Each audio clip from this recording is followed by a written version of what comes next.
It might not seem like it, but questions are actually one of the most powerful ways to access our creativity. There's actually lots of different questions that one can ask in terms of categories. There's open and closed questions in the sense of, like, if you ask a closed-ended question, it's basically a yes/no question. Other questions are kind of routine, like, how are you? Generally you're going to get fine.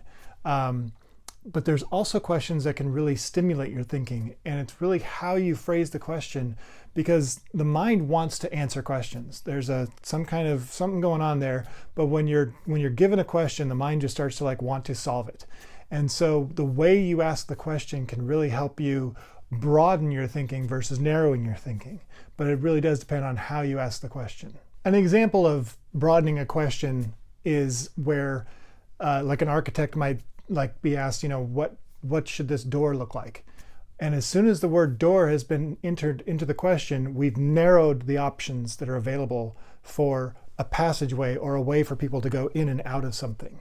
So the question could be much broader, like, what should this entrance be like? Or how should we, what would make the most sense for the, people getting from this point to this point?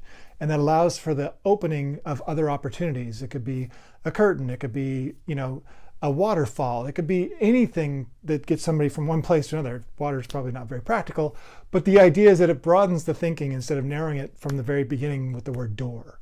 Another thing you can do is just ask questions that you would never ask.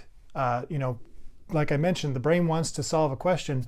So if you ask questions you don't normally ask, you're going to stimulate parts of the brain that are rarely ever stimulated. So you're going to find new answers just by asking questions you don't normally ask. This can also include crazy questions. You can ask dumb questions. You can ask assumptive questions that basically stimulate your thinking in ways that you would normally not think. And sometimes those answers will be completely impractical, but sometimes those answers will stimulate another idea, either from yourself or somebody else. If you're brainstorming, you can ask, what if the world didn't have gravity?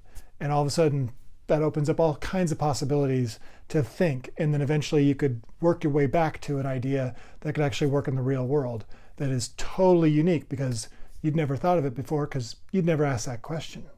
One last thought about questions, because there's a lot of great stuff on the internet that's worth looking into around questions. There's books on the best questions to ask and things like that can really stimulate your thinking. But the big thing is to recognize that you want to try to ask questions that allow for possibility. So asking questions like, how can I do something, is assuming that there's a possibility that's out there. And that helps open the thinking that you can do. So pay attention to allowing yourself to ask questions that include the assumption that the answer is out there or possible. And that will help stimulate your thinking towards a possibility that can be out there.